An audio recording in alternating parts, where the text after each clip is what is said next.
Une question d'abord qui fait beaucoup parler, c'est un rapport du Sénat sur le cabinet McKinsey, Bruno Le Maire. Les dépenses de conseil du gouvernement ont doublé depuis 2018, atteignant un coût estimé à 894 millions d'euros en 2021, notamment en faveur donc du cabinet de conseil McKinsey, cabinet qui n'a pas payé d'impôts en France depuis 10 ans. C'est ce que dit le rapport du Sénat. Est-ce que vous, Bruno Le Maire, vous étiez au courant que McKinsey ne payait pas d'impôts? Vérifiez-vous avant de faire travailler un prestataire. Nous allons nous assurer que McKinsey paie les impôts qu'il doit à la France, comme toutes les entreprises. Vous savez, ça fait 5 ans, vous l'avez rappelé, que je suis ministre de l'économie et des finances.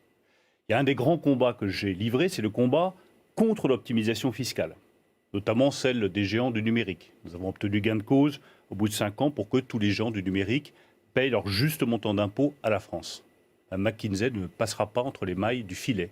Et McKinsey paiera ce qu'ils doivent aux contribuables et à l'État français. Mais l'État ne vérifie pas avant de demander à un prestataire extérieur, comme un cabinet de conseil, qu'il paye bien ses impôts en France? L'État a toutes les informations fiscales dont il a besoin. Après, il y a un principe qui est celui du secret fiscal. Donc le ministre des Finances ne révèle pas les secrets fiscaux. Alors personne ne doit le faire, je le dis au passage.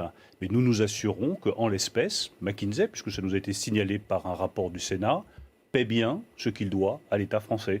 Toutes les procédures sont déjà engagées par la Direction générale des finances publiques. C'est à elle de le faire de manière totalement indépendante. Elle le fera. McKinsey paiera.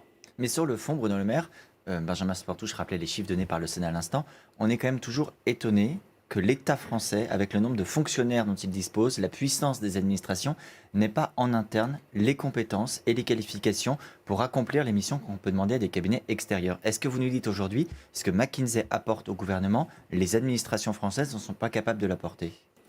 Je dis qu'il y a un choix qui est fait pour certaines prestations. Ça peut être par exemple de l'aide informatique. Il est plus judicieux d'avoir appel à un prestataire extérieur plutôt que d'avoir des fonctionnaires qui sont pendant des années à s'occuper de la mise à jour de telle ou telle procédure informatique. Donc je crois qu'il ne faut pas tout confondre, que ces prestations soient véritablement ciblées sur ce que l'État n'a pas vocation à faire au long cours. Oui, s'il y a des dérives, et une fois encore, c'est l'intérêt des rapports parlementaires et de ce rapport du Sénat, et qu'on estime que ces prestations vont trop loin, que le recours au cabinet de conseil est excessif, et bien comme l'a dit le Premier ministre, nous recentrerons ces activités. Mais qu'on fasse appel, je le redis, à des prestataires extérieurs, lorsqu'il y a des missions ponctuelles à exercer, par exemple dans le domaine informatique, ça me paraît légitime. Mais qu'il ait fallu attendre un rapport du Sénat pour le savoir, ça peut surprendre Bruno Le Maire tout de même. Mais qu'il y ait, je ne veux pas épiloguer trop longtemps sur ce sujet, mais un État qui fonctionne bien, c'est un État qui est recentré sur ses missions essentielles.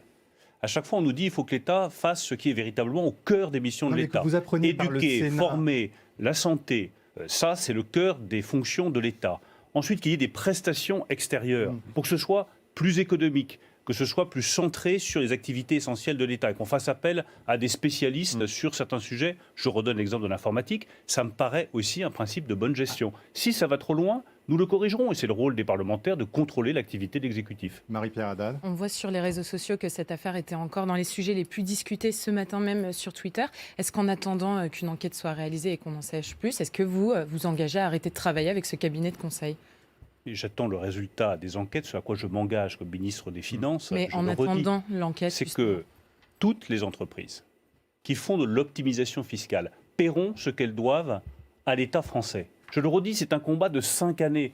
Je l'ai livré sur Google, par exemple. Je rappelle que nous avons lancé la même procédure sur Google et que du coup, nous avons reçu de l'argent de la part de Google qui ne payait pas suffisamment d'impôts en France. Nous allons faire exactement la même chose pour McKinsey. Ma responsabilité première de ministre des Finances, c'est m'assurer que chacun, notamment ces entreprises qui pratiquent ce qu'on appelle le prix de transfert, ne puisse pas contourner la loi française et éviter de payer ce qu'elles doivent au fisc français. Donc je m'en assurerai, comme je l'ai fait pour Google, comme je l'ai fait pour tous les gens du numérique, je le ferai avec la même fermeté pour McKinsey. Mais vous n'avez pas évalué le montant que doit McKinsey à l'État aujourd'hui en matière... Je ne peux pas vous le dire aujourd'hui, c'est le rôle de la Direction générale des finances publiques, mais vous avez compris que ma fermeté en la matière, comme depuis 5 ans, pour faire payer leur juste montant d'impôt aux géants du numérique ou à ceux qui font de l'optimisation fiscale, notamment certaines entreprises étrangères, ma fermeté est totale.